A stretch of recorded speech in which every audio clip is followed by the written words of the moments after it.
Kumpite ni na lian nga anel som ni le sagi a naman phaknatna pen nang le na suan na khakte tunga aton tungin a omdi hi achi hi to changin Elisha kyang pan aphak sa in Gahazi pai khia a vuk bangin ango hi chi hi himuna aphak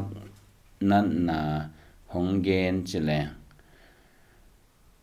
Kumpite ni na lian giat sunga la phak non kile kilom ven koi ai tammo to na hoi khat ai hi kumpite ni na lian nga aneo som ni le sagi na a Gahazi na naman hiam chimai ni atomina gen leng naman ong dam chiang ina naman ina Elisha let song tampi penom a Elisha khat jang sang lo ta changa naman cha acha changa Gahazi na nung delina naman hiam ta chang to let song te la ka pol khat Elisha nget sak danin hiama pol khat cha pi na apuan buka sel hi to banga asel chang ina asel na athu pen Elisha in amangyat om lo hangina pasien te sak hindi ve na aden chang ina Gahazi kan den ko ya pai ni yam chi to ki ho khi do te hi hun pen to bangina na te de hun hi yam hi banga gam tat hun hi yam chi to tanga chi hit chang ina na mani phaknatna pen Gahazi nang tungong tung be khilowina na suan na khate tungong tung di hi chi achi za khadina tung pa ina tua mun panina na Gahazi pen aphak zai vuk banga kang chi hi alai siang thonong gen na to hi na vuk banga akang aphak zai sa Elisha kyang pana pai hia chi kemote hi a hi zon alian gian na itun chang ina kumpi pa ina to atapa aki thoki sak nu mai nu ina a in mun alogam ade ki chiang ina kumpi pa kyang ongen to lai tak pen Gahazi kumpi pa to om khoma kumpi pa ina Gahazi kyang Elisha in bang sem hiam al na lamdang bol te a ki panina amai na septe ongen di in chia again saklai taka to numenu ata anidanga Elisha ina ata atho ki sak to numenu a inmun logam ngen dinga ong pai to ki twak lian hi chile zuda te ngina mi khat pe apha ka le ki quarantine nya to ina khopona ma ki om sak nya ko ma to dana thu ki kumlo tu khom khom lo chile hang abang chiringa Gahazi pen kumpi pa to om khom yam kumpi pa I advice no khana zong om chi ding hi mai hi to hin abang chi pe ma ama vuk banga angos aphak zai sa Elisha kyang pana pai hia hi na pi kumpi pa kyanga om hi thia thea kumpi pa to thu ki kum thein ki quarantine lo hiam chi dot na chi ding hi mai hi to hin hi dot na I chang na adia kina bang phok ma saleng ud I hiam chi le lai siang tho adia kina mate makulu ka zo hang te a hiya thu cham lui tampi atam zo te a hi zongena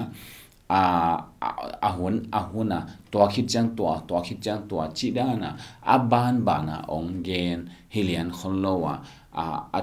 athu ahuama anung sanga ongi le gen anghuam gen ki ziaw hi zo hi chi to ki phok san no amang to khit chang to kum gen te na ina BC bangile am asang pana to suk chile hang indan BC zagiatin to piang zagiat zasagi le som ko cha to piang zasagi le som ko gyat cha to piang cha alai siang thon to akum ko ma thu pian te hidan aban takang gen to hilowa lai siang thoina to Elisha inun tak lai na mun bang sema bang thu ge na chi awama ongen to thu piang te aman ongen ki khilelina to khit to ong chi hi tuan lo hi to hi in tun hi tanga kumpite ni na lian giat Gahazi kumpi pa to atut khop na pen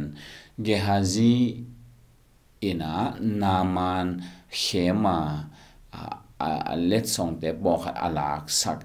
Elisha in to hanga phakin chia a phak sakna vu bangin ngo phak zai sain Elisha kyang pana apai hian na pen anunung zo alai sian thomun en le hang kumpiteni na lian nga na ong pai hangena kumpiteni na lian giata a om pen sangena a nunung zo hidi hi chi to again the hang bahang hiam chi le then again ma bangin number khatna hi kumpite sung khonga thu te pen to khite to chi dana aban lian na ongen hi khollo zo hi ong huam gen zo hi thuni na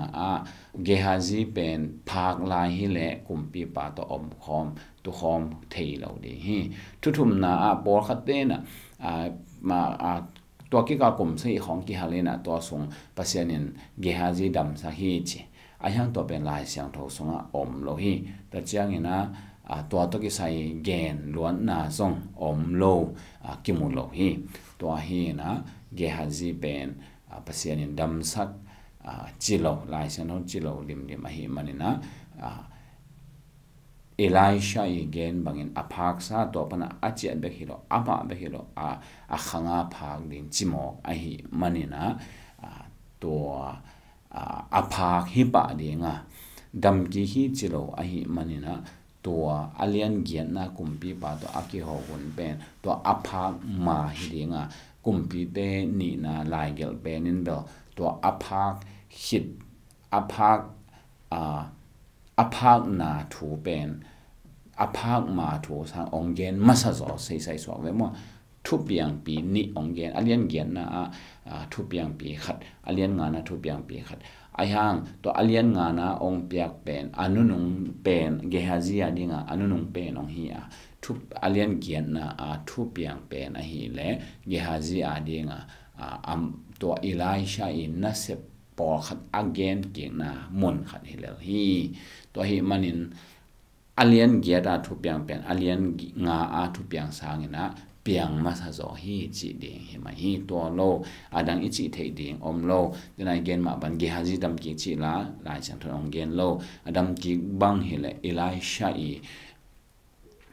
ham sian na pen Gahazi tunga atang tung lo ong sok dinga pasian Elisha ben anong ta pasiani kamsang pa hello chi za dong ina again the ongom mai de hi ba ama chi dan tang tung lian lo chi de hi a hi zo ama chi dan tang tung a hi zo ina din again to alian kiat pen alian nga ki gen thu apian ma piang ong alian gen na ki gen pan hi de hi chi to bangina hi don na dong hi ni hi mun be khilo na na chan mun tam sim te thu piang nunung pen ong ki gen masa chi khong om mun sim pe ma lai siang thoina hun to khite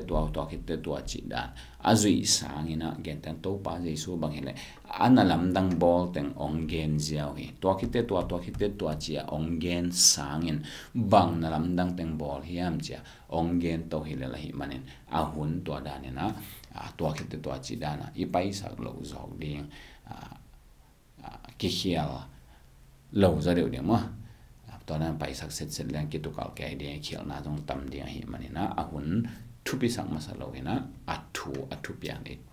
lim ta ga yet thei zo ling thu pi hi china hi to na to teng to adong hi ni to pan tu pang tia sak ta hen